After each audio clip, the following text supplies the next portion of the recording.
if you stay dedicated and if you work your business, and I say this to younger agents, and even for those of us that get older and we burn out, you have to have a passion for what you do, and you have to keep reinventing yourself. And this is one business where if there's not flexibility, you're not going to make it.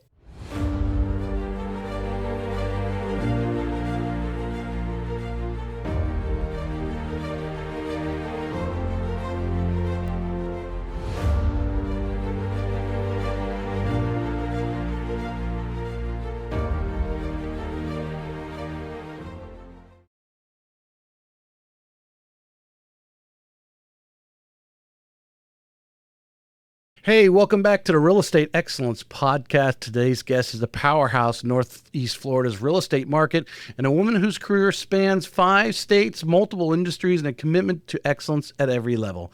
With over a decade at General Motors Acceptance Corporation, she rose through the ranks and ultimately landed at GM headquarters in Detroit. From there, she launched Panache Interiors across 3 different states, combining business acumen with an eye for elegance. She's also a published author, writing a guide to help families navigate through the complex adoption process, a book that earned shelf space at Barnes & Noble.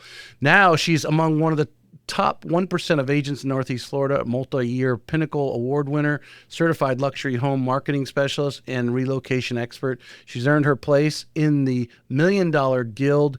She continues to dominate the luxury and executive housing space, all while staying rooted in the service, professionalism, and giving back through her work with community hospice and other organizations. Her reputation for world-class client care, negotiation expertise, and relentless drive makes her a force in the Jacksonville market and someone you'll want to watch if you're serious about building a standout real estate business. Let's welcome to the show, Sharon Mills. Well, thank you. Thank you for having me. Glad we finally got together. Yeah. Some rescheduling and rescheduling, office exactly. changes and everything else going on, but you've got a lot of, I think this is a really great episode for every agent that's out there, because I think you touch on the corporate world.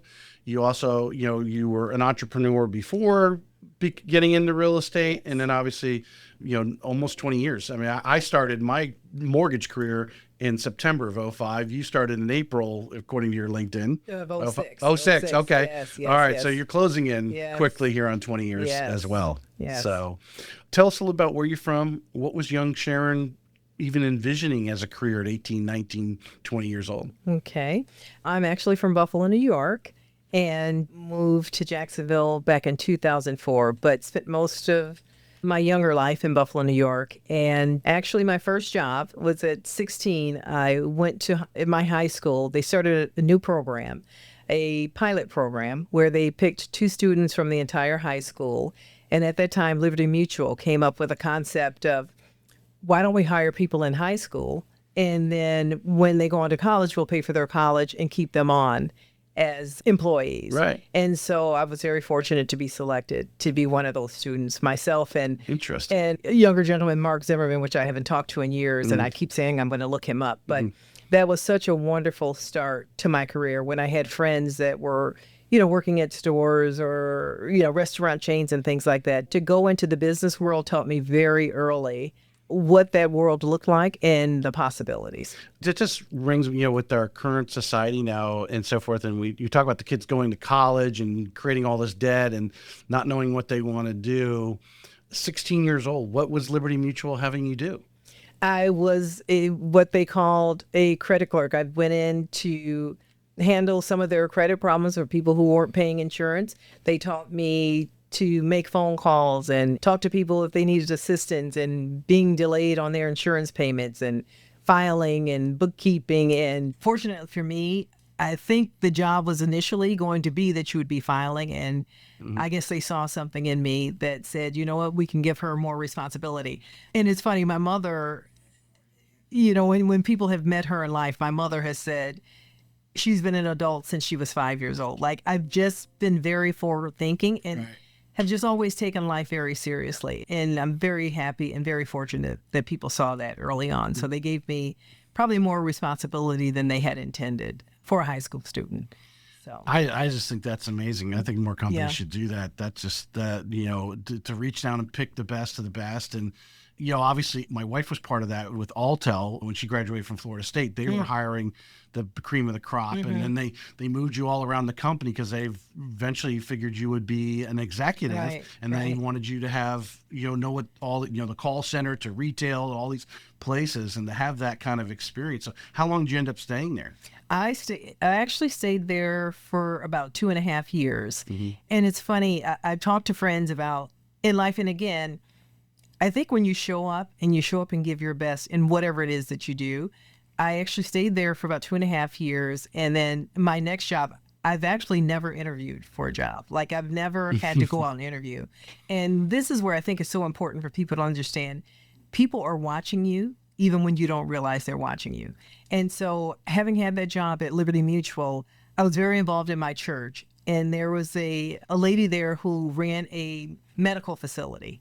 And she just saw my dedication and just heard some different things about me and actually came to me.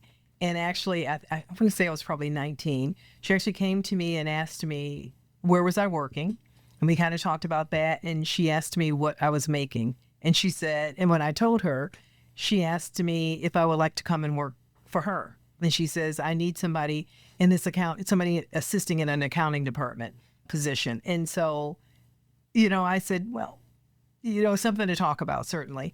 But when she did more than match the salary, then I left and I went there. And this is a very funny story. So I went to work for her, and I worked for her for about 1.5 years. And again, being involved in my church, and this is really funny. There was a young man from my church who called me. So my General Motors days, I started working for General Motors at about 20 and a half. So there was a young man that called me, and he said, Sharon, he said, I hear that GMAC is hiring. You really should go and interview with them. And I was like, oh, thanks for letting me know. But truly, I was happy where I was. I wasn't that person who just jumped ship. And I'll explain that when I talk about my real estate career. I'm very loyal. And so he brought that to me, and I'll never forget. It was probably a Monday that he said that to me. And so by Thursday, I'm working for this friend of mine. So by Thursday, I thought, oh my gosh, I know I'm going to see him at church on Sunday. And when he asked me if I've ever called, I wanted to be able to say that I called and not lie to him about. So I literally waited till that Thursday, made that phone call to General Motors. And at the time I was told, we're at the end of our interviews. We've already made our selection. And before I got off the phone, and this is where I think, again, when you position yourself, you just never be open to opportunity. And so right before I hung up the phone, I'm thinking, okay, great, I can hang up the phone and I'll just be able to tell him that I followed through. And at the end of the conversation, the gentleman on the phone said, wait, can you get out here today? Are you able to come here today for the interview? And I said, well, I'm not sure. You're on the spot now. I'm on the spot. Yeah. But I said, I'll try. Went to my supervisor who had also become a friend. And timing is everything. Went to her and said, I had not planned on leaving. This is what happened. Long story short, she confided to me that they were having some issues with the medical facility, and it looked like they were going to be closing. Oh. Just the timing. Just timing. Yeah. And so she said, go ahead for the interview and just see what happens. Long story short, went for the interview, got the job, and then did almost 14 years with General Motors, the GMAC. Yeah. Sorry, if I go back on your timeline, you're very young 20s, and you spent 14 years with General Motors. Tell us some of the things that you've taken from that experience in corporate America. And obviously, you eventually opened your own interior design business. What were some of those things you've taken, and obviously taken on to real estate as well? But because I imagine GMAC, they're sending you to trainings, or all these mentorship programs. If you're staying with them, they understand you need to keep moving forward. Right, Yeah. Absolutely. And GMAC was a wonderful experience for me. And being from Buffalo, New York, I actually met my husband. I was married for 30 years, divorced, but I actually met my husband, who also worked for MIC, the insurance side of GM. And back then, 30 years ago, GMAC, every GMAC office had an insurance office inside of it. And so certainly taking that training, I would say for me, I really feel like that was totally the foundation for the woman I've become today in business. And I remember we did something back then years ago called the strawberry tapes. And you had to go through like 6 weeks of these strawberry tapes of training about customer service. And that is a job that I can say has really helped me in every area of my life. Yeah. Just the customer service piece of it, because it's not just customer service, it's people service. It's people service, knowing how to treat others, knowing how to anticipate the needs of others. You know, back then the customer is always right, when of course we know they're not always right? But it certainly teaches you diplomacy and how to handle certain situations. And so the reason my career was 14 years and I ended up going to somewhere else, my career was 14 years because my ex-husband and I were both on the same path. So I'm from Buffalo, New York, left Buffalo, New York, and we moved to GM, and we both worked at the GM building. And at that point, once we left the GM building, you could not work for the same company if you were married back then. GM would not allow it. So I had a very great career while we were in Detroit at the corporate offices. At one point, then he was transferred as vice president back to the East Coast. And that's when I had to leave because there was no job for me. Underneath him, he handled, 15 or 20 offices. And of course, I couldn't work under any of those. Right. And that's when I decided so now what's my next step? And that's how the interior design business. What's interesting, you made me think of when I was in corporate America and telecommunications and the trainings. I always remember being like a store manager, they sent the trainings like how to interview someone. And obviously it sounds like the customer service part of it resonated with you. It's just like, hey, this makes total sense. And because I think if you don't totally get it, it never really sinks in. Right. But if you're like, oh, wow, all of a sudden your mind's, and then you just start taking that in. And I still remember today some of the trainings on how to interview people, which has helped me in interviews, because I've done the jujitsu on them back in the day, and how you can take that. Yes. So did you always have a fancy for interior design? Was that something you just kind of hobby? This, and again, when I said I've never interviewed, how life, I think when you're open to life and open to opportunities, and one thing I have to say is, first of all, my faith, very strong faith. And so I am just that person who believes anything is possible. If you apply yourself, and certainly there's a higher being for me and all of that. Like, I cannot speak to who I am without saying that. But the other thing that I want to say is not just General Motors and other companies. I have always been a visionary. I've always been a visionary. I've always had plans. I've always had dreams. And I thank God that my parents, no matter how big that dream was, and we've talked about this over the years, and I've since lost them both in 2023 and 2024. But both my parents were just amazing parents. I think back in a time when kids were not dreaming as large as I would dream. I had a sister and brother, and they were like, oh, whatever, My parents would always say, you know what, my mother, and again, we've had talks about this as I've gotten older, but my mother would always say, she said, you know what, if you think you can, you can.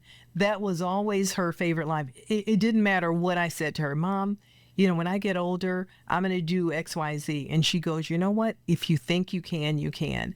And I thank them to this day, because I do see a lot of parents and a lot of people, you don't realize how your words impact other people. And that's so crucial. And I think that's why the customer service piece of General Motors, and even the jobs before that, just believing that you show up as the best person that you can be. On this earth, you show up as the best person that you can be, and everything that you should have, I think, will find you.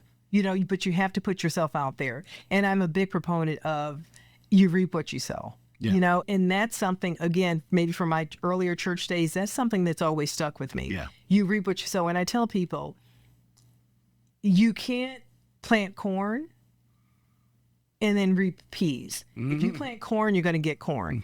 If you plant envy, you're going to get envy. Yeah. If you plant gratitude, you're going to get gratitude. 100%. And for me, regardless to what, and I think anybody can attest to this that knows me, I am not that agent or that person. I'm always trying to push people ahead. I don't have to be the only one. It's impossible to be the only one, right? And so I do think with our business, and I try to tell younger people, run your own race, right? there's good, healthy competition, but I don't ever compete. Oh, this person's number one and I've got to beat them out. They're at a different chapter in They're their at a different career chapter. many times. But so many people, you spend your time, Yeah. we spend our time trying to be like, oh, how did she get that? Or how did he get that? To me, that has always been a waste of time, right? I am my own competition. If I am number one at whatever I do, great for me. If I am not number one at whatever I do, it's not the other person's fault. It's what we put into it, whether you're running any type of race. So to be envious, and I think for me, that's the biggest thing. I use the phrase, every dog has its day. And you can get upset, hey, this person just started the business and they're killing it. Okay. But, you and I have been in the business long enough. We've seen a lot of flashes in the pan. Sure. And it's usually because they're cutting some corner and then the corner comes back around and nips them in the tail. Right. Or, if and just in life, if you could get upset that someone did something. Oh, why is someone getting that? And I've done all this work. Trust me, sit back. Yours will come at the right time, because I believe he has the right time for you to receive that. Absolutely. Yeah. And then that, even with that, while you're waiting for your time to come, the energy spent on how did somebody else get it, that's taking energy from what could I be doing. Yeah. And true to that point, when I started, first of all, I'm from Buffalo, New York, lived in Detroit, Michigan headquarters, then Rochester, New York, Carmel, Indiana, Medina, Ohio, and then on here to so Jacksonville. you know how to shovel snow. Yes, I shovel snow. So I'm loving the sunshine. Yeah. But 2004, I moved to this state. 2004, the first year, 2004, we were building a home with Arthur Ruttenberg.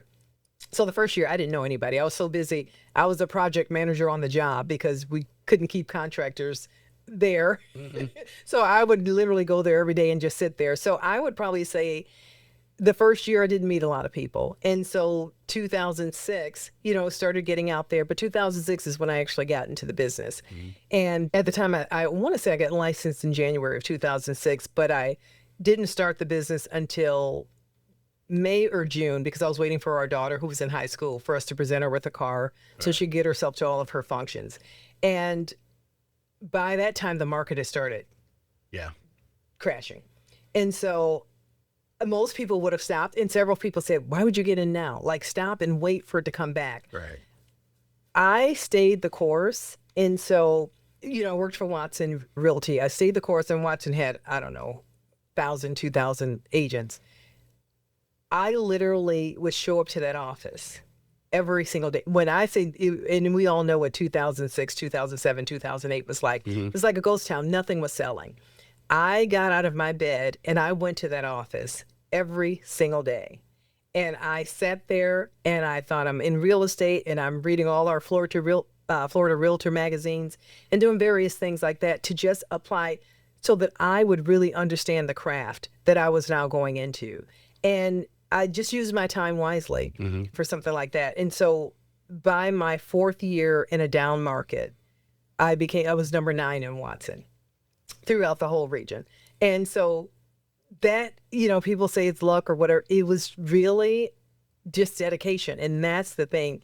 If you stay dedicated and if you work your business, and I say this to younger agents, and even for those of us that get older and we burn out, you have to have a passion for what you do, and you have to keep reinventing yourself. And this is one business where if there's not flexibility, you're not going to make it, right? Because we've seen how many different markets since 2007, 2008. 100%. So I think I bounce back pretty quickly, and I don't take things to heart. I put the goal in front of me, and sometimes you have to jump over some hurdles to complete that goal. But I think if you have a plan, and if you know how you're trying to get there, sometimes you have to deviate and you take a different road than you thought you would take. But as long as you stay consistent, I just think you can do whatever you want. Well, I think that whole phrase, if you stay in line long enough, you'll eventually get to the front.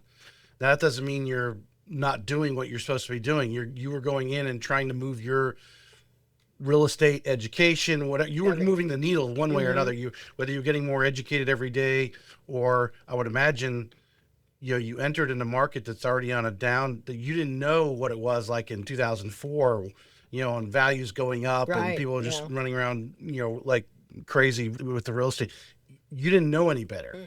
I imagine you had to dwell a little bit into the REO, You had to learn how to do some short sales. Short sales, Yeah, because that's an education Right, itself. right. Working that, and those deals don't happen overnight. No. Some of them, yeah, you could start off at a minimum of 6 months, maybe never closes. Right. You know. Absolutely. And that was what was going on. A lot of that was going on. But I remember thinking, if I stay the course and you work through that, and it's funny, getting into the business, I remember thinking when I first got in, oh my gosh, if I got 5 deals at one time, would I be able to work? How could I handle that? And I tell you, after going through the down market and the short sales and just learning everything, that just having so many things thrown at you at one time, I just remember thinking, oh, now bring it on. Like, bring that customer on, bring the 100 deals on, whatever. It just took the fear. It took the fear out of it. Yeah. And one thing I have to say, going back to giving credit, my General Motors days, I had one of the most difficult bosses that I'd ever had, that I've ever worked with. And to this day, love this man. And I won't say his name, but to this day, love him. But the challenges and the dotting all your I's and crossing all your T's, and he had executives working for him. He was a regional manager, and he had executives working for him who made 10 times my salary. But when those reports would come in, I'll never forget, he had 21 offices under him. And so they would send in these reports every month.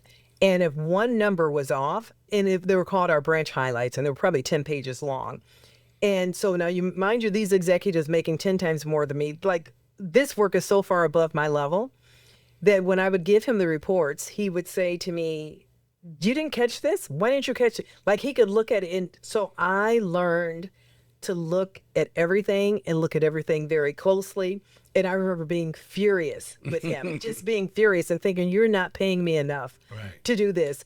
And if they sent it in wrong, why are you upset with me? But I can tell you that, now that was the absolute foundation, because I've had many of my customers say to me, a lot of my millionaire customers, and I have a couple billionaire customers. And one of the highest compliments I had a billionaire customer say to me once, and he was a very difficult customer to work with, but he was a businessman, and I just got him. But I'll never forget, at the closing table, he looked at me, and when I mean he pushed. And sometimes to the point of being unfair for the other side. And so I would say, I hear what you're saying, but I respectfully disagree. And, and you'd have to be, again, diplomacy is everything. But I remember at the closing table, he said to me, you know what, Sharon Mills? He said, you're all right with me. He says, and you're so all right with me that if I wasn't already me, I'd want to be you. And if I tell you, his wife looked over and she said, you need to write this date and this time down. She said, because I've been married to him for 30 years and he has never, ever, he won't give you a compliment even if it's due. She said, but to hear him say that, and it's, again, that having that balance, but also going in knowing what you're talking about. And it's like, people want to come into the market and they, want to start 100,000 or million, or is it harder working with the 2 million? It doesn't matter what level, just know your craft. Like, you have to know your craft. And once I was at a seminar, and something that helped me, again, very early on, I was at a seminar and the gentleman said, and this is early on in my career, maybe my second year, and the speaker said, if you want to know the difference between the people that are making money and the people that aren't making money, he said, test your own self. He said, I want you to imagine for 1 week that you have your customer sitting in a back seat, and sitting in your back seat with you all day for 1 week. And you tell me, if when that customer got out of that car, if he thought you were a real estate agent or a grocery shopper or picking up your clothes from the laundry, what would you do different if that person were in your back seat? And that was really, I'm trying to catch that.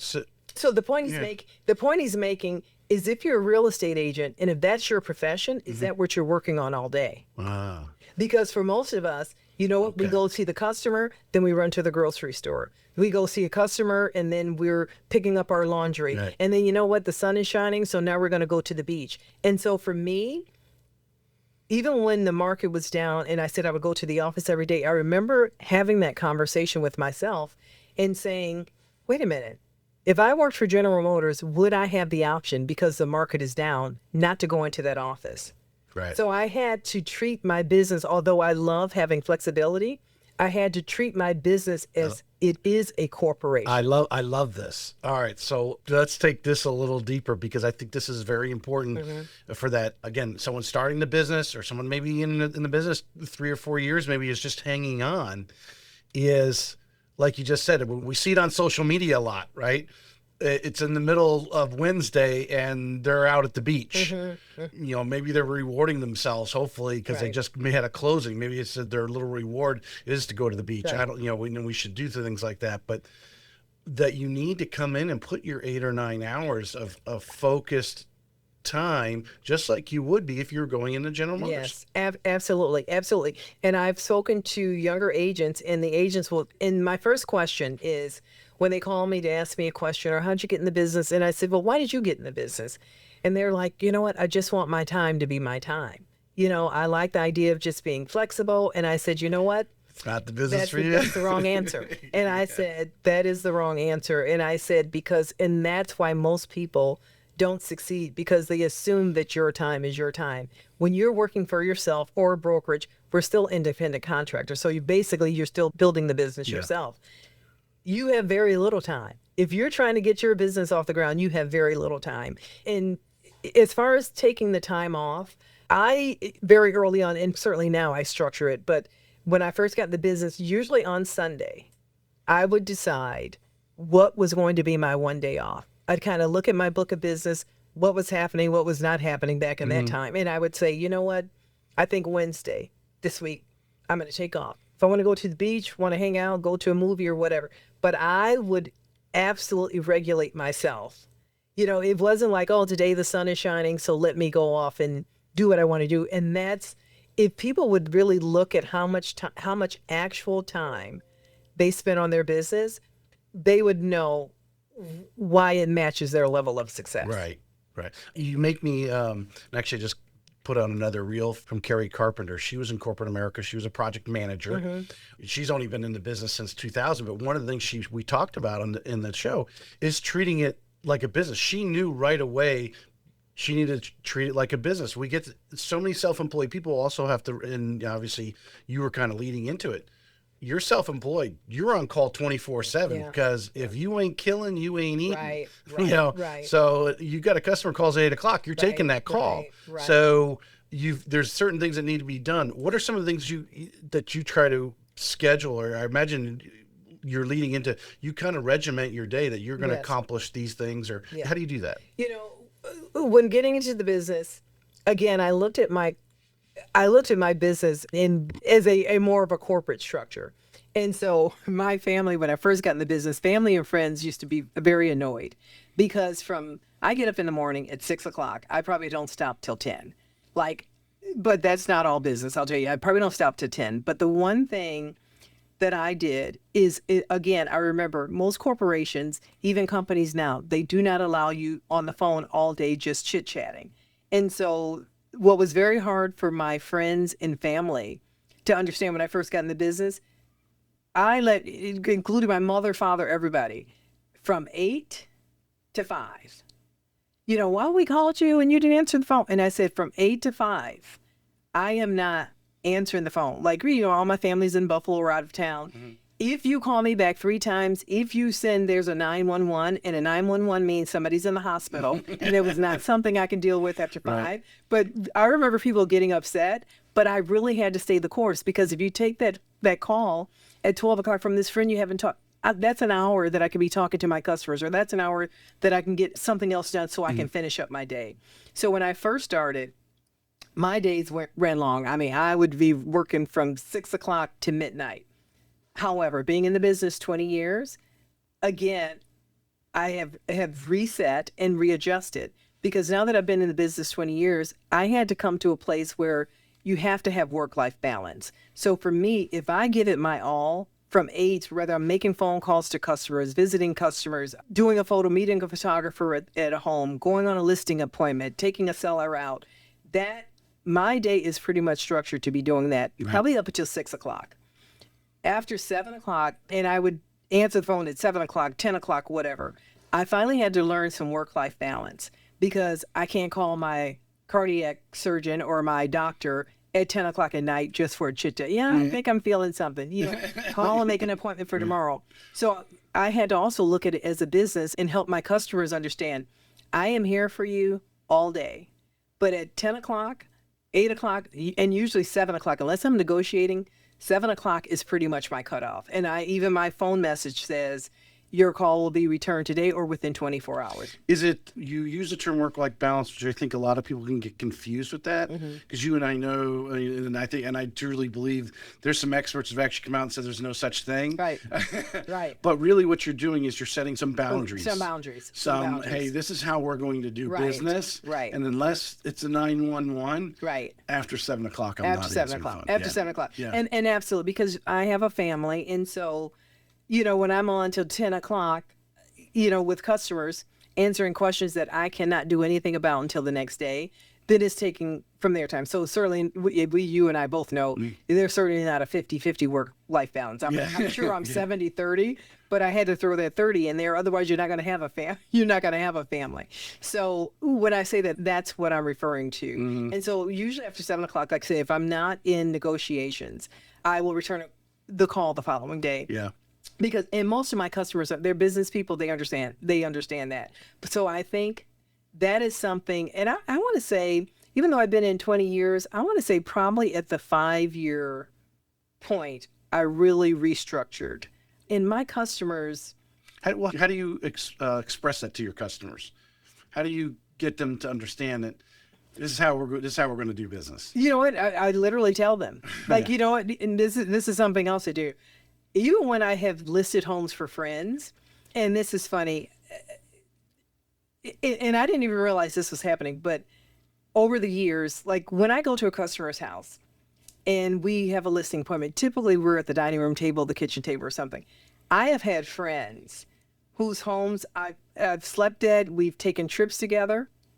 When we talk about business and I'm coming to list their home or somebody, automatically we go to the dining room table. I'm not on the sofa in the family room where we hang out. Business is business, and most people understand that. And so I think when I go in and I present myself as a business professional, and back... It's game time now. It's game time. It's game time. Yeah. But back probably 2 years into the business, the Times Union had done an article, where they would ask people to do articles, or real estate agents to do an article. And I remember doing an article, and shortly after I got into the business, and the article... I called it Try on a Realtor for Life. Try on a Realtor for Life. And that whole article for me was about how important your real estate, one of your largest investments, but just like people should have a financial planner, your cardiologist, your doctor, your dentist, or whatever, you should have a real estate professional that you're building a relationship with. And that's kind of how I saw it from the structure of how I wanted my business structured. And I can tell you that's exactly how it's played out. I've got customers that I've sold their homes, I've sold their parents' homes, I've sold their children's homes. And that article literally resonated with so many people because somebody said, like, I never thought of it like that. I never thought of it like that. And I remember in particular 2 things that happened. Somebody from Las Vegas called and said, I don't even know how the article got in Las Vegas from the Times Union, but said, oh my God, I read your article and had some comments on that. And then there was a gentleman out of Atlanta. And at the time, he had the largest brokerage, and I can't recall his name because it's been a while. He had the largest brokerage in Georgia, and he said, I just had to call to compliment you on that article. I have been in this business, and he said, I'm the largest, whatever, and told me the name of the company, and I did verify that. And he said, I think he had something like 20 brokerages under him. And he said, I have been for years trying to convey what you put in one article. And he called to ask my permission to be able to run it in their newspaper, giving me credit, but to run it. And he says, we use this article in all of our training sessions now, because that's how you should think of it. So I think when you go in thinking of your business as a business, that's what you present to the customer. It's not like, oh, can I sell your house? And I think having that confidence and being clear about what it is you're doing, because there are people, we've talked about compensation and things like that. And if you don't know your value, then certainly people try to talk you down. I've often, I've brought it up on the show many times, is I think a lot of agents, especially when they first get in, they only are looking maybe 60, 90 days in advance, that being the lifetime realtor, just, whether you go to the dentist or a doctor, you're getting text messages from them. It's time for your appointment. Yes. Or, hey, this is what's going on. You're automatically in their CRM. Right. You're going to get them even after you don't go with them for years. Right. I got a dentist that still sends me, hey, it's your birthday. How are the, you got a text message, because I'm still in their database. Right. And obviously maybe I'll go back to them one day, because maybe I'll run out of the dentist. Right. It's kind of my thing. The dentist today, they all want to upsell you. I said, you start upselling me, I'm gone. Then you're gone. Yeah, I'm gone. Yeah. But to have that mindset, when did it click for you that, as I always say, that client that's in front of you, that buyer or seller is in front of you, is your walking billboard? If you're spending any money on marketing or any effort on marketing, it should be on that person that's in front of you, because when they have a great transaction with you, hopefully they're going to be your walking billboard. Absolutely. Yeah. Absolutely. And that's why it is so important to know your customer, to know your client, and to know that it's not cookie cutter. And that's the one big mistake that I think we make in real estate is, you send everybody 40 postcards, and every week you send out a postcard and you're calling their phone every day. Having worked for executives at General Motors and having been in a great position myself, they don't have time for that, right? So I think people, to be in this business, which is a people business, there has to be yes, certainly we do it by the book and everybody sends out postcards and reaches out to a customer, but that executive, if you call him 4 times a month, there's going to be an issue. There's going to be an issue. So I think we have to know our customer. We have to be a good listener, understand, and ask up front. Have those conversations up front. What is it you expect from me? What is the best way to contact you? Would you prefer a text? Would you prefer that I email? And especially now with people, when we go in these markets that they're just cyclical and up and down and all around, with some of our customers, like I will say, do you want me, especially if there's nothing going on, do you want that update every Monday? Would you like me to reach out to you every Monday? Many will say, Sharon, I don't want you to reach out to me unless there's something going on. Like a feedback, especially they know the market. Mm-hmm. So kind of listen to what people are telling you. And then you're kind of telling them that you want to stay, I'm going to stay in touch with you. I'm going to stay in touch. Maybe every Monday, Monday, Wednesday, continue this. Some will say, I don't want that. I literally have those conversations up front. When a person gets me as their agent, they clearly know what they're getting. They know what they're getting. They know what I'm going to do for them. They know I'm going to do the absolute best that I can. But most people tell me they are so wow, you really listen. You really listen. And I'll take notes on my customers. I listen and know if that person says, don't contact me unless something, and certainly if something changes. Something changes. Certainly if it goes 30 days and something's not going on because we're in a difficult market, I'm going to reach out and say, hey, just want you to know, still working on things, but I'm not looking for a response back. Just letting them know, just because you said you don't want the feedback, I'm still here for you. Have any questions, anything comes up, I'm here for you. And I think that's so important. So I'm thinking of an agent who might be listening right now. They might be saying, well, Sharon's been in the business 20 years. She had all this corporate experience at GMAC, working with these high-level people. I've been a stay-at-home mom for the last 10 years. Mm-hmm. It becomes natural to you, because when you're expressing these things are things that you have compiled over the years, right? And then you're spilling them out here in 2025 to us, and you want to think like you were doing it from day one. This is stuff that you've learned and just kept adding and tweaking and all these things to your how you did your follow-up. I think one of the things that you've said, and I want to kind of drill down on how you would train a fairly new agent, or someone maybe just doesn't have, that corporate structural experience that you've had. When you're coming into that buyer consultation, when you're in that listing chat, your presence, you've gathered that presence and that confidence over time. You might have been fairly confident in day one, but like you said, you were spending a lot of time learning, so you had that confidence. So in today's market, fortunately, I don't think we're going to have a collapse like 7 and 8 where it's crickets. Things are still moving, and I think we're damming up. I think we get a rate drop I think where we can say 5.875 on a 30-year fix. There's going to be a frenzy, and you're going to be running. But if you were mentoring a younger agent, how would you share with them all this really 30 years of experience, because we had 14 with General Motors, and kind of help them get on that path. How would they come in day one if you were tutoring them? Okay. Yeah. One thing I'd say is education and preparing yourself, right? There are books out there about everything. So again, although I transferred my corporate experience over to the real estate, I didn't know anything about real estate. So I had to sit there and read real estate, even if they start with their Florida Realtor magazine. Like just reading something like that and hearing, because they have a lot of times they'll have things that went wrong, things that went right, how some other agent is doing something. There are very few things that are new under the sun, as they say, right? And so there are so many books out there for people to learn. And the one I was thinking as you were talking, what is the one that everybody's doing? It's on the tip of my tongue. It was like a big It'll come to you. campaign, but it'll come to me. It'll come to me. But I go back to some of the first books that I read, even when I started real estate. I go back to some of the first, like, as the market changes and when things slow down, I am constantly pouring myself into education, and not just real estate education. It's just life in general. Like I'm just one of these people that believe every day you should learn something new. Every day you should learn something new. So even for me, even when you're new, if you have studied your craft and if you have put the time in and you train yourself to speak, it's like we've all gone through college courses. When we went to first grade, we didn't know anything. But by the time you listened, you knew enough to get you on to second grade. So you've got to be doing something while you're waiting for something to happen.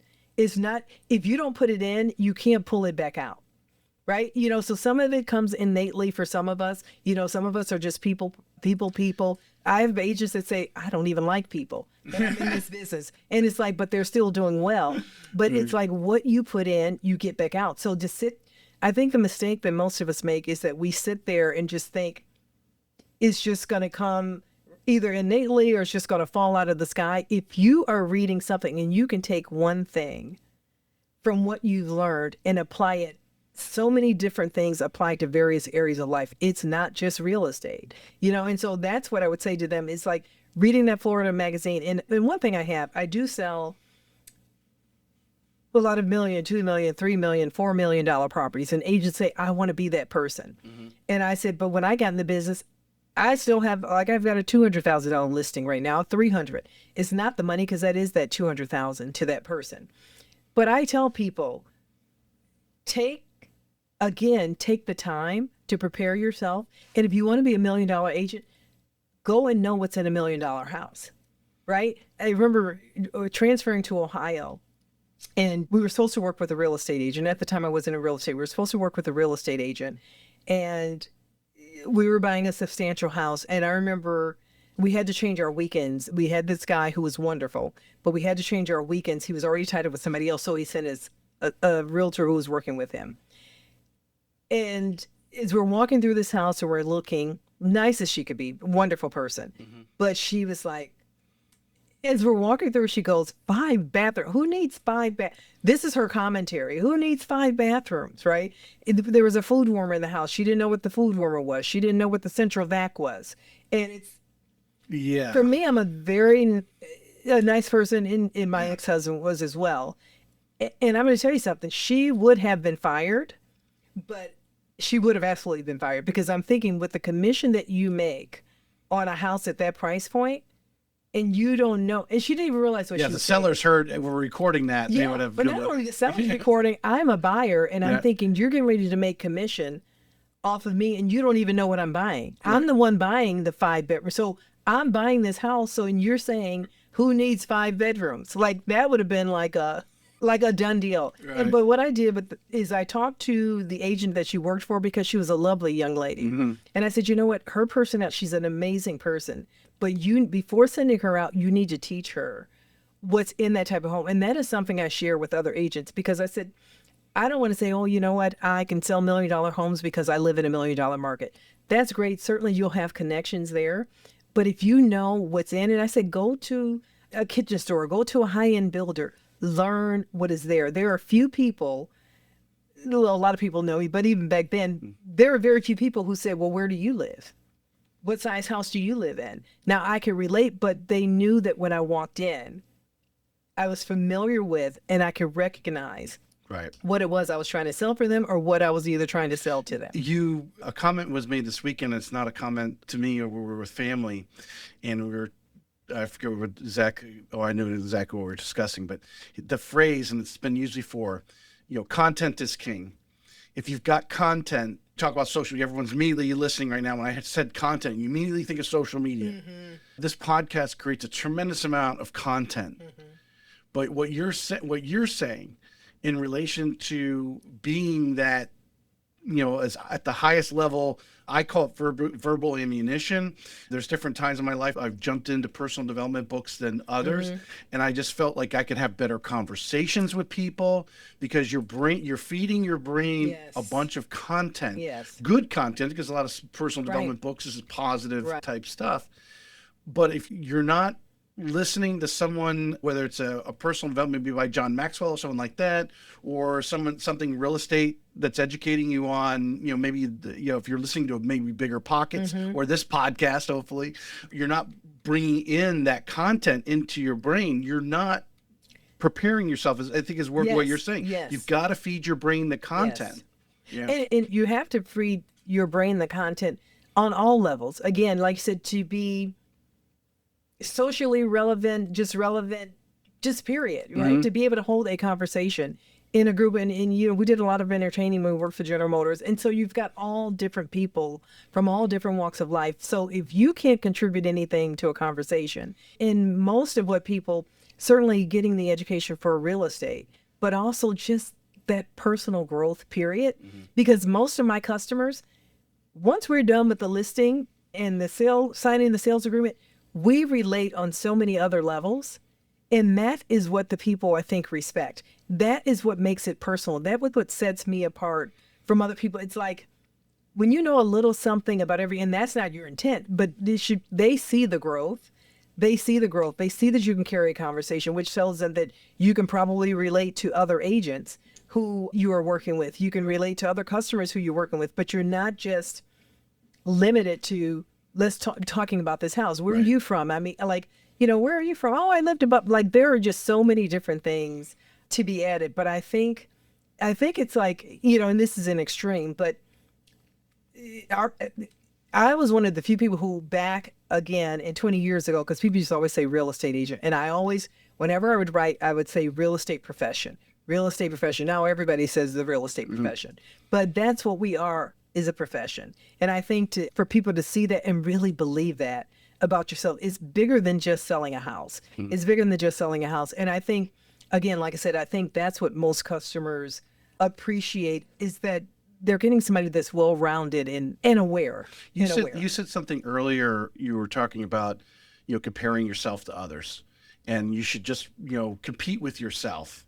And obviously, we think of golf as big around here. That's a sport where you really are competing with yourself every, hey, can I cut a few strokes off from the last time I played? I'm going to go practice, and then I'm going to go out. Can I cut a few strokes off? You're just really competing against yourself. Otherwise, you will go insane. Right. Yeah. Right. And from what I'm getting from what you're saying here is, the only person that's holding you back is really yourself. And if you aren't feeding yourself with, the proper content, doing those things that you need to be doing, you go in the office, you're working on your marketing. Don't be worried about what someone else is doing. Who knows, maybe they pay a videographer to do really great videos. Right. You don't have the money for that right now. So you just need to work on what you're working on.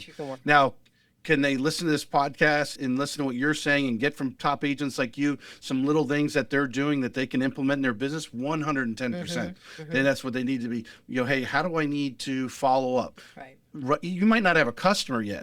How do I need to follow up? I'm going to build that into my repertoire. Right. But I think some of the great agents have been on, a lot of them, like you said, you set that schedule, from, I think you said earlier, something like from 6 to 10, you're and it's lasered usually, in on whatever you need to do. It's usually it's 6 to 5 now. It used to be 6 to 10, but it's 6 to 5 or 6 Well, to I thought you 6. meant 10 a.m. Yeah. I thought like every I get up morning at you have 6 in the some morning. regiment. That Yeah, you know what? I get up at 6 in the morning until I have my regimen. I have devotion and then get my grandchildren off to school. But usually by 8 o'clock, I'm already working on the business. By 8 o'clock, I'm working on the business. And I'll usually know either from 5 to 6.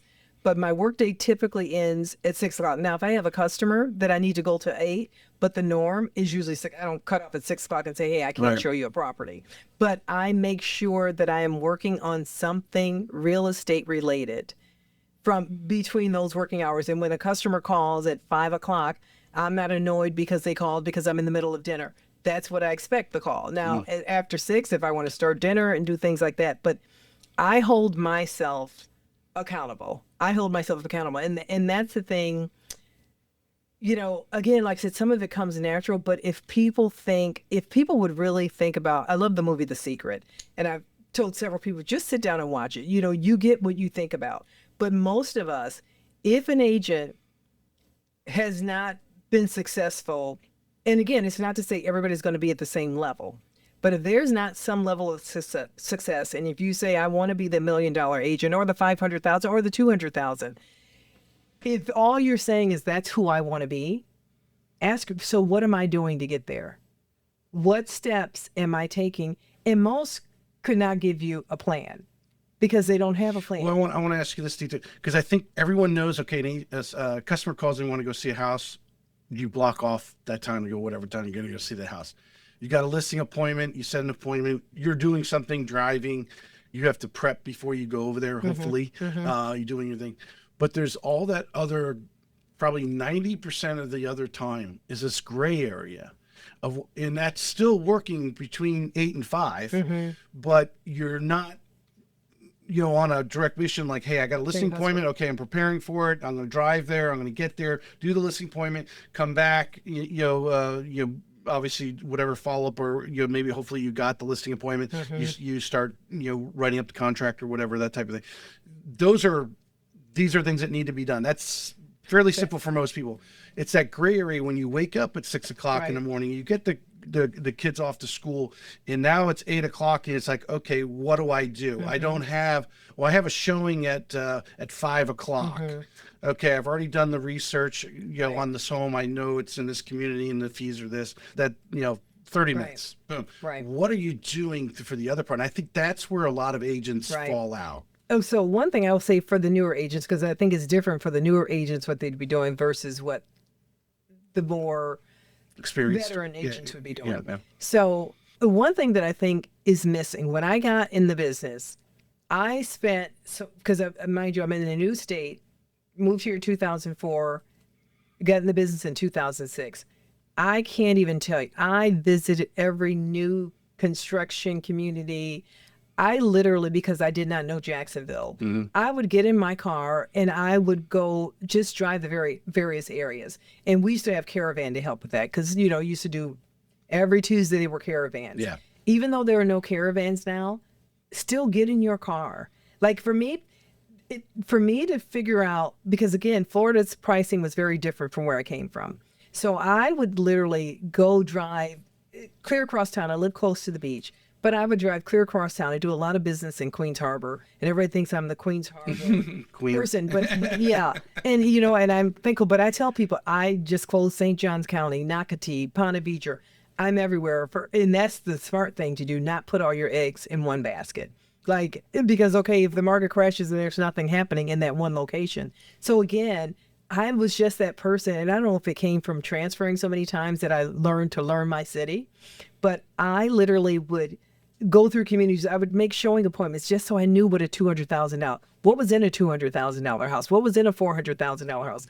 I was always applying myself. So rather you're learning a new agent, learning your MLS. We had MLS classes that you had to go sit through. So many people are not doing that now. They get their license and they're just winging it. You don't know half of what the MLS can do. You don't know how to do a radius search. At one point, I had 2 or 3 agents working with me. And those are the types of things. Yes, you can ask me the question, but I didn't have anybody to ask the question. Those are the things I was sitting in the office learning how to do a radius search. I remember writing up contracts, and our contracts is changing constantly. So everybody has this fear about when a contract comes. Make yourself the customer. Write that contract and rewrite that contract, and until you know that you have it right, until it becomes second nature to you. And let me ask you this, because you were mentioning, the classes and the contract classes. I've said numerous times, it's been a while since I said it, you should be going to numerous contract classes presented by numerous different people, because they all have an area that they feel is more important than another. Exactly. Number one.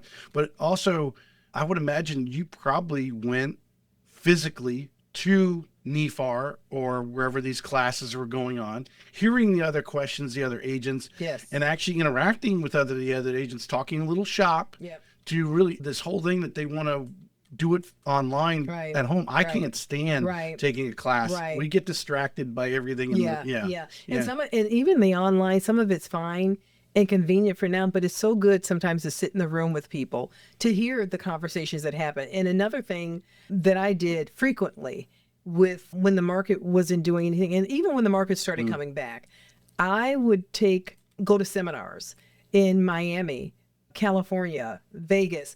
I would look for different seminars to go to because I like to be challenged. And so if for Jacksonville, our price point, we don't have that $100 million property, right? So I would actually put myself in a position, I wanted to go in the room and sit with those people in New York and sit with those people from California, because especially like after my fourth year, I was six figures, I was doing very well. And people were like, oh my gosh, you did great in this short time. And I didn't want to get used to that, because who am I looking to? And there are a couple of agents that I definitely look up to, and it's like, and Jan Shields being one, I love her. I love her. And I remember, even with Jan Shields, I remember looking in when I started the business and understanding the numbers that she was doing and asking a question. I didn't even know her, but I remember thinking, wow, to do those, how many people does she have working with her? And at the time, it was one. And I thought, she could do that with one person, because everybody wanted you to think there are teams of 10 people and 15 people. And that was not my vision. That was not what I wanted. Yeah. And so I remember looking at that and thinking, you can have one person? Like what? Wow. So just looking at other people, and again, not from an envious standpoint, but if they've already reinvented the wheel or seeing what they can do can certainly encourage you. And it's something back to when I first started in the business, when there was not much going on in the market, I was an information source for people. I had people calling me from Maryland. I had people calling me from other states saying, what is a short sale? My cousin is thinking about this. I probably did 2 years of just letting people know, call for information. If I don't have the answer, I'll find it. Because again, when you meet that heart surgeon, you may say, I have a friend that has a few palpitations or what. If that person goes, I don't know what, you know what I'm saying? So it's not always about the transaction, but those people who I answered questions for, those people who I've took the extra step to go and try to find, you know what? And I've always been honest with people. And that's the other thing. Do not try to fluff your way through this, right? If you don't know, that's something with my integrity and honesty. And I'll go, you know what? I'm not sure about that, but let me call someone. I always say, call someone smarter than me. Yeah, we call someone smarter than me. Let me see what I can find out for you. And so many of those people are the ones that became my customers, because they saw that I was about the business. Wasn't about you selling your house. Half the time they weren't even asking questions about their own home. But when it came time to sell, who do you think they called? They relied on you. You were a resource that made life easy for them. I mean, that's real. I mean, what do we ask for services to do, whether it's mow the lawn or anything? It makes what we think it makes our life easier. Yes. So you're making life easier. It's a nice, because Sharon's easy to talk to. Yeah, that's what I feel. And funny, back during the 2006, 2007, there was a neighbor, and our neighborhood is huge. There are like over 1,000 homes, but there was a neighbor, and usually when my car was leaving to go to work, he'd be walking his dog. Didn't know him. He lived on a different street. Didn't know him, but smile and wave.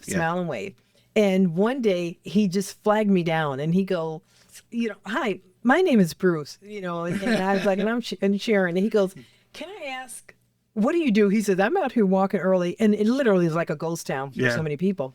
So he said, what do you? And I said, he goes, but how do you do real estate when there's nothing? And I said, but you know what? Even though we're in a difficult market, there are still people who are going to need to sell their homes. You know, you gather information, you know, things will eventually turn around. I've always been very positive about that. And so one of the things he said, you know, he said, I told my wife, you are the hardest working real estate agent, because I saw him another time. Right. And that if we ever sell our house, that's who we're calling. He called me probably 2.5 years later. Said, you probably don't remember me. I was the one that was walking the dog. And I said, of course I remember you. But that's the other piece, I think, for agents. Our customers are looking to us for guidance, for confidence. Are we in a difficult time even now? But if I go to their home and I sit with them and go, this market it's just bad. Like, nothing's moving, whatever. I literally everybody says I'm an optimist, and I am, but I really believe what I'm saying. Real estate is always going to be real estate. It's cyclical, is going to be up, is going to be down. And something I've said to my customers, and they'll actually they'll laugh. I have a funny side to me, so they'll laugh. And so I've had people actually stand in one of my waterfront properties and say to me, you've got to show them the positive in it. And they'll say, you know, I don't know, with the market, I just don't know if this is the time. And so again, finding out somebody's motivation. Well, you know what? You told me that you're trying to get closer to the grandchildren, or whatever the reason is they're moving. Yeah. Let's just say this market stays this way from now, especially if it's something they plan to do a year or 2 years from now. If it's 5 years, this is a maybe, then, you know, maybe it's not the time. Wait it out. But if you told me you're trying to get to your grandchildren before whatever, rather you're sitting there or sitting here. First of all, sitting here, you'd be happier because now you're closer to them. But if it crashes, it's going to crash for all of us. And I would say to them, and what would you rather be looking at? What you're looking at now or that waterfront? And they're like, you know what? I never thought of it. Yeah. And so we laugh, you end up laughing about it, but it brings people back to center to say life doesn't stop because the stock market went up or went down. If you don't have the funds, that's a whole different conversation, right? You don't have funds. But I tell them, if it's only your house that's having the challenge, but if the whole country is having a challenge, I know where I'd rather be sitting. Right. I know where I'd rather be sitting while we're waiting it out, you know? So they're looking to us to, I think, be some light at the end of everything that's going on. And most of the time we're sitting on the, well, nothing's selling and I don't know when anything's going to be selling again. If my doctor said, you know what, well, you have this condition and I don't know if I can help you or not, like, he probably wouldn't be my... You're calling somebody else for another opinion, right? Yeah. So you're not lying, but you have to be passionate about what you're doing. And if you don't believe in it, then maybe get out of it, because the challenge is real, but they don't need you to tell them that. The news is telling them that every day. Right. So they need you to say, look, and I will go to my customers even today, and I am very honest. Look, I don't know if it's going to be 30 days or with the way things are going right now, 4 months or 5 months. I have that conversation up front. But I can tell you, I won't be sitting on my hands waiting to see for somebody to come and see that sign. Right. I'm still going to continue the marketing that I'm doing. I'm still going to put myself out there for you. And if you're not there, you can't be seen. Yeah. So let's get out there and let's... And that's really the type of market that it is right now. I mean, if you want to sell it in 30 days, we could probably come up with a price that will sell it in 30 days. Yeah. And you don't even like the price. You may or may not like the price, but again, having that conversation, like you said, they need to be near the grandkids and they want to be by them right now. We've had many discussions recently that, you know, every deal has got some hair to it. There, you know, might be pre-occupancy. It might be, the sellers they have it listed for sale. We've got an offer, but they need to stay in another month. So we're going to have a 60-day closing or something like that, 90-day closing or something like that. Everyone's got some extra deal. Every deal, everyone. And I really think, you know, actually, I think my wife might have said it the other day, but we know the statistics for 24 were that, 70-something% of the agents didn't even close a deal in 24. And I've seen agents, who are doing well, do even better here recently. Other agents that were doing what we would think were equally well are having a rough time. And if I was to guess, because we don't know any statistics, we're not a fly on the wall, but it's having these conversations to find out the real why. Hey, there's a client we've been working with, an agent for probably 6 months now. We haven't talked recently because they're waiting for the rates to drop to the low fives. And it's like, that's just not going to, if you wait, then you're going to stay in that condo. You're young, you have the money, you make good money, you have savings. negotiate a buy down. Right. That'll give you 2 years of the payments you're Yes. looking for, and hopefully sometimes during Yes. the 2 years, the rates come down, and then you can jump out of that, Right. and you'll get that escrow money back from the Right. buy down. I mean, there's so many different ways we Right. have to be a little creative, but it's having those conversations that you're talking about. You know, absolutely. And again, you know, when rates were higher, because we had people saying that even 2 years ago, when rates are higher, then if it's something you want and you're in a position to buy it now and then refinance later. Yeah. But to put your life on hold because you're waiting for a rate that might go down. You have no control over it. You have no control over. Yeah. No control over. And so it's like people have to, and this is the human side of it, you know, it's so important knowing people's motivation up front. And that's one of the first things I ask. You know, and if it's one of those, I'm overlooking at the right thing, then you know that. But when it's like a health thing or something, like let's talk about. So tell me how you got here. Like, what made you decide today that you Yeah. want to sell? Like, what's your motivation? That lets you know if that person is a C client or an A client, one that you need to work really right now. They're hot to try. Or the other one Yeah. is just, you know what, they can wait it out because they hadn't planned to do anything for 3 to 5 years. And they're just hoping, hey, if I put my house on at this price. And the other thing is, again, knowing there's so many people that in order to get the listing will let the seller dictate the price. If you know your craft and you know your homework, I usually go in with a range. I have had people who want to be so far above that range, I won't take the listing. I won't take the listing. And then I end up getting them because I stood up to them. But when you buckle to everything, what does that say to your seller about what's going to happen when you become their negotiator? Yeah. They're going I to. saw a reel on that the other day. Your guy said it really well. It's like, so they ask for you to cut your commissions and you just buckle down and say, okay, yeah, I'll do it for that, versus turning it back on them and say, do you want me to buckle down like this when I do your negotiation? Oh, I see. Yeah. The Yeah. basic, same Yeah. phrase, which this just made me lose my thought. I want to go somewhere else with you. Well, and what the conversation that you're having, it's not necessarily, well, I guess it could be a tough conversation, but you're asking open-ended questions to your buyers and sellers to create a conversation, because these are things you need to know to position them in the best possible way, Right. whether they're selling or buying. Right. Do they have, how much cash you have available to buy this home? Okay, well, we need some seller concessions to make this happen.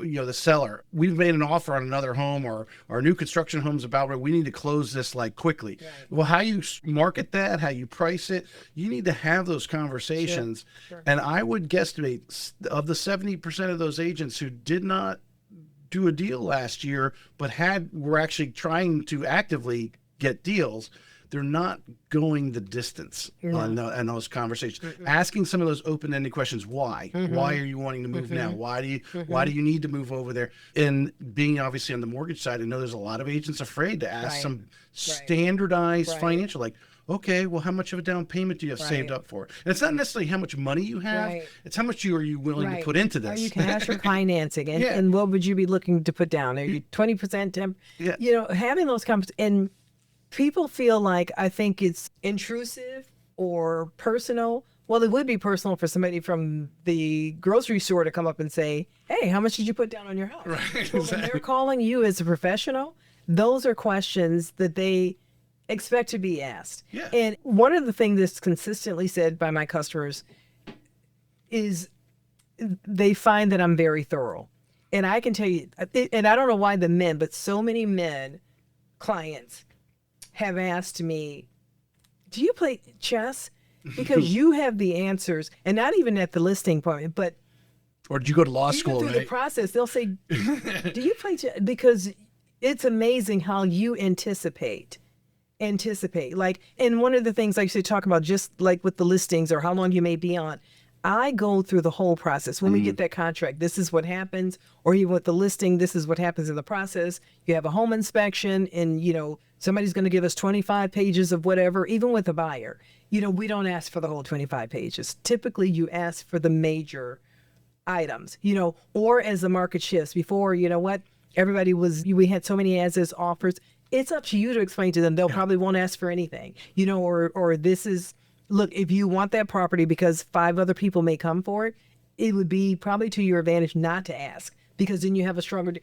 Most people don't talk. They let people just wing it. you know, and it's like it doesn't come up until later. And even customers, when I have conversations with them about their home inspections, and we have it up front before they're looking at that 25 pages, they remember that we've already had that conversation. We don't look, an inspector is going to find 25 pages worth of everything because they all do. That's their job, to find every loose knob, whatever. To show you they're doing their job. To just show you they're doing the job. Typically, if you want this home, if certainly something major comes up or whatever, but typically you don't ask. And I'll get like newer agents or agents, oh my gosh, that'll send, and they have highlighted every single thing. And of course it gets rejected, but you know, that's an agent that did not have that conversation. Yeah. So they are not running the business. They are not being the professional. That person hired you. They're being reactive instead of proactive. Yeah. And the person hired you for a reason. And it's like, they will try to push back, but if you know your worth, it is what it is. And I think having the confidence about your business, even if you don't have confidence in anything else, the only way to get that confidence is to do the work and to feel good about what you're talking about and know that you know what you're talking about. I think if anything a newer agent can take from this, one, you got to build your confidence up through content, reading, going to classes and so forth, whatever it is. Maybe it's mentoring with somebody, following, shadowing somebody, being part of a team so you are collaborating on a daily basis, but realizing you are the professional.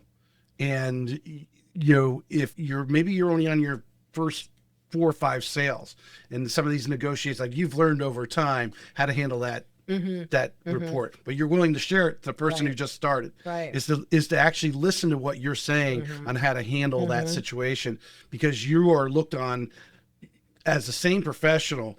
That person buying with you, and you're on your first year versus you're in your 20th year, they still look to you the same way. But you are the real estate professional. They look at you exactly, and it's how you show up at that table. I remember one of my first deals, and I had probably been in the business 6 months, and it's so funny. So I interviewed with these people, and a wonderful couple, and had all my facts and information on the neighborhood and what's going on in the economy and all of that, and I remember the husband saying, and he must have said it 2 or 3 times, the husband and wife, but I remember the husband saying 2 or 3 times, based off everything you're saying, I think my wife would agree, we want to go with you. And he said something like, we really wanted somebody who was experienced in the business, had been around for a while, we didn't want a new agent. Blah, blah.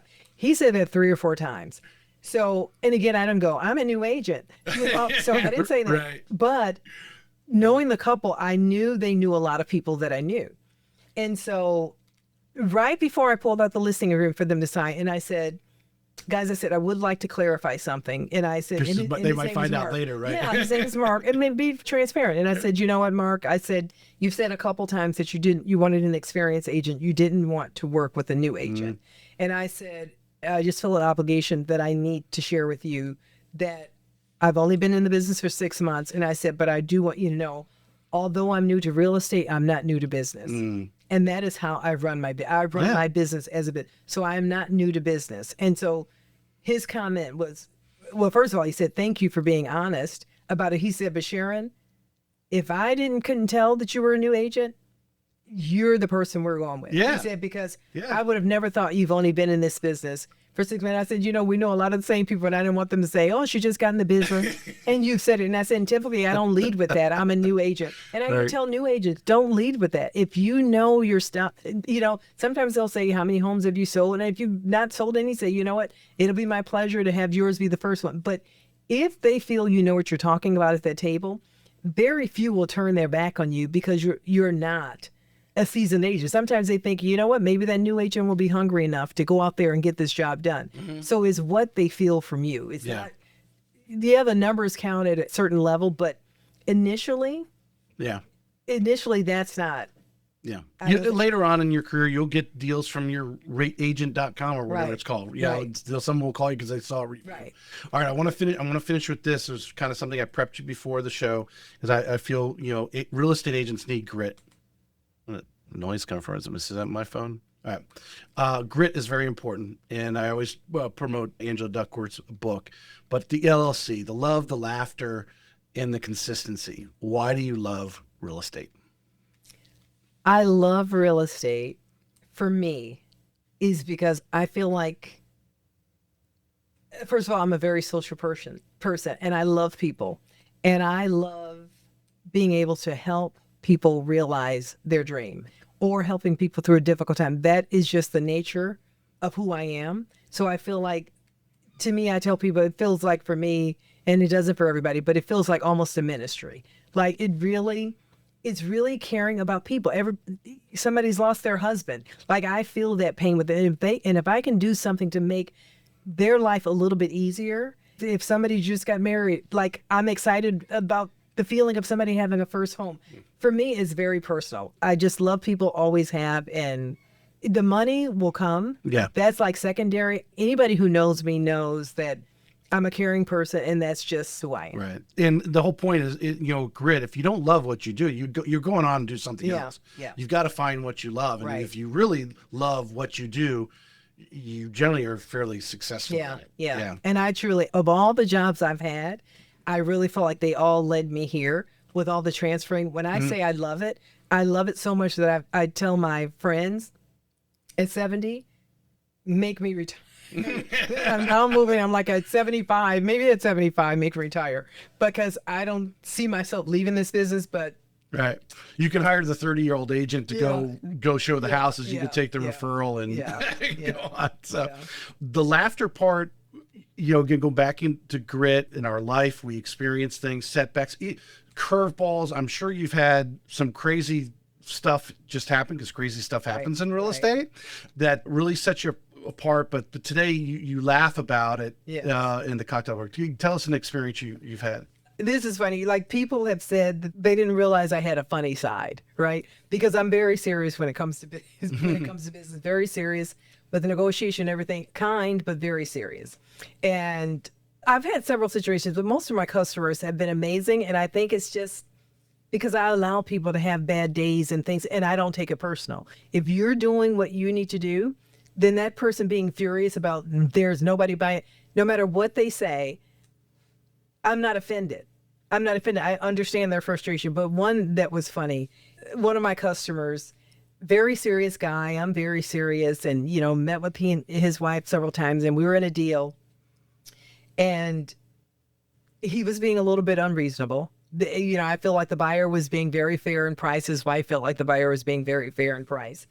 And so we had gotten along, got the deal all set, and something came back with the home inspection. This was a few years ago. Something came back with the home inspection. And it was really something that nobody would have known. He wouldn't have known, the buyer wouldn't have known, but the inspection revealed it. Mm-hmm. And he's like, tell them before I do that, I will pull this deal. And it probably was like a $5,000 issue on an $800,000 home. Mm-hmm. You tell him I will pull this deal, and he's ranting and he's raving. And again, very serious, and like, Bruce, I understand where you're coming from, whatever, but however, whatever. And so he just kept going. And so his wife she's all embarrassed, and I'm sitting there, and I just got quiet and let him talk. Mm-hmm. And then he just stopped, and he's like, literally, I will pull it. And I mean it, because he realized that both of us are being quiet. And so I said, Bruce, I understand your frustration, but I'd like to ask you if you would consider doing one thing for me. And he's like, what is it? And I said, I'm going to leave, but I'd like you to have 2 glasses of wine and call me in the morning.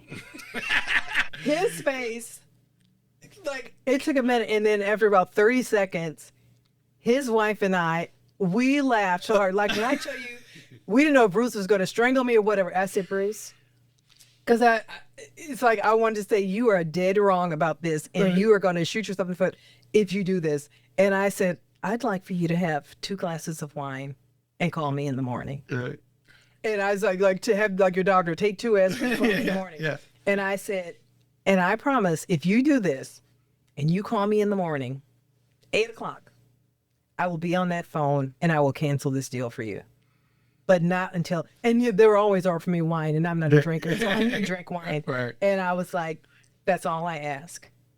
And he just looked like, are you serious? And so his wife said something like, why don't we just table this for tonight? But in all seriousness, let's table this for tonight. You call me in the morning and say it's done, it's done. Yeah. Even at the table, of course he called and he was fine, but even at the closing table, he was like, he even said to the closing attorney, we all laughed about it. He goes, thank you for having the guts or the grit to say that to me. He said, I don't know anybody else who would have said that. You know, and I said it nice, and I said it with a smile, and she and I laughed so hard. I couldn't even believe I said it because I'm not. And then I did have one other customer because I don't swear. That's a high level professionalism. Cool You were a cool customer. Yeah. You let him go off. But one thing we know in real estate, nothing happens that quickly, and especially if it's after 5 o'clock, nothing's happening until 9 o'clock tomorrow morning. Right. That was a cool. It was. Yeah. Telling him to have the wine, it was so, because he's never seen me, but it lets him know, I think you are totally off your rocker. And we've laughed about it. Yeah. I think you're totally off your, and then I had another one that was very difficult. And when I say I don't swear, I do not at all. But this one particular customer, he was so out of line. And I said, you know what? The way I see this right now, this is nothing but a pissing contest. He looked, because again, he never heard me. Because, like the things that were going back and forth between, and it's like, never thought I'd be sitting here trying to figure out who can. Right. Yeah. You know, and so his face, again, I think it was just in every agent, you can't say, you've got to know your customer. You can't just say things like that to anybody. Yeah. But I think when they see how serious I am and how I've handled everything, there is some weight to what I say. And like when you are just gone over the top, right? Some you've got to know when to back off. And I've probably in 20 years only had 2 customers that I've let go. And the only, 2 that let me go because we could not have, you know. Well, when you've taken the time and the due diligence that we've talked about here for the last hour of all the things that you're doing in the professionalism, you're digging deep with the questions, you're knowing the whys and everything. You have once, I don't want to say you've closed them in, but you've answered 99% of the quiz, and you got 99, and now you're on the 100th question, the last question. And at that point, you have the ability to say, you know what, I can answer this one wrong because I got 99% right. And because you come in with that kind of presence, with that kind of knowledge, you pour that experience into them, or at least make them perceive that you have that experience, because you've done the genuine. And that part that's key, because it is genuine. You know, it is a genuine concern and caring. I'm not ever going to tell somebody how to spend their money, but it's like, I look at it from such a big picture. And when I can lay out, the economy is doing this, your neighbor's house is doing this, this is why I did that, that's why I did that. Nobody wants to hear their house. Everybody thinks they have the prettiest house in the planet. And so even to say to them, even when they come up with these ridiculous numbers, sometimes to say, look, you know your house better than I do. Give me something based off of what I've come up with here, and I've comped you against this. Tell me what I'm not seeing. Tell me what I'm not seeing. Yeah. Then that's a reality question. That would put us there. Yeah. Like, because I don't know what's behind the walls. I don't know how you tell me how you love living in write some things out. You can't.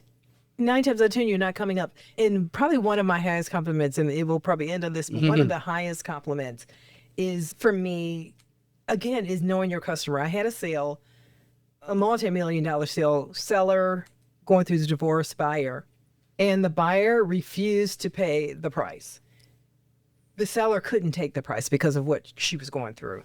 And you don't often do this, but again, just having some empathy and understanding of these 2 people, I chose to bring them together, which is rare, I said to the doctor, I said, doctor, I said, typically I don't do this, but I would like for you to have a conversation with her, and I'd like for her to have a conversation with you, because I know where both of you are, but I think if you have that conversation, you'll see she's not trying to pull a fast one, and maybe it'll help her understand you. Long story short, the doctor would not budge from the price because that was his principle. But he paid my $52,000 commission. He said, you know what? We have a good agent. And the fact that she thought enough to bring us together. So he did see her pain. And he said, even though I see and I understand, and she cried, and it was an older lady, and she cried. But he saw this, she wasn't trying to pull a fast one. So the emotion came in it, and it was the most beautiful thing. Now, they were only $30,000 apart. And this is a story that just touches me because of the hearts of people. They were $30,000 per. He said right there standing in our kitchen, he says, you know what? I will not pay higher than what I've said, but I will pay our agent's commission. So he didn't know from both sides what we negotiated, but the commission was 52. So I said, I got them both in the kitchen and I said, excuse me. I said to her, am I allowed to say what the full commission is? And I said, doctor, I said, my commission is $52,000 on this. Are you saying that you will pay $30,000 of that and she pays the difference? Or you'll pay half of that? He says, no, I will pay your whole commission. He said, because we have a good agent that you would think to do this. You have worked hard for this. He took it off the seller's plate. He took it off the whole thing off the seller's plate. Wow. All he had to do was give her $30,000 more. Right. He took it off her plate. But again, some people would have been like, okay, and then you got to deal with the problem later. I believe in dealing with it on the spot. I didn't want to have to call her and say, oh, I talked him out of. Can we come to an understanding? May I share with him just feeling people, but for him to do that, it touched me. Yeah. That I was right in bringing the two together, but what it did for her and what it did for him, it was a very touching moment. It was a very touching moment for me. So I think transparency, I think people, when you work hard for people, and I was really shocked that he did it. I think, but when you work hard for people and they can see there's no shenanigans. And that was the one thing that bothered me about real estate is so often we operate as used car salespeople and it really messes up the profession for everybody else. And so I was determined to come out authentically and to kind of change that dynamic. That mindset. Yeah, that mindset. Yeah. Sharon, I appreciate you coming on today. Well, thank you. Thank you. It was a great show. Thank you for having me. Really enjoyed it. Really impactful. We'll cut some really great reels from this. Good. Thank you. Thank you very much. Yep. No, this is great. This may be it for today's episode of Real Estate Excellence, but we both know your pursuit of excellence doesn't stop here. To connect with the best of the best and really take your skills to the next level, join our community by visiting TracyHayesPodcast.com, where you'll meet more like-minded individuals looking to expand their inner circle and their personal experience. That's available at TracyHayesPodcast.com.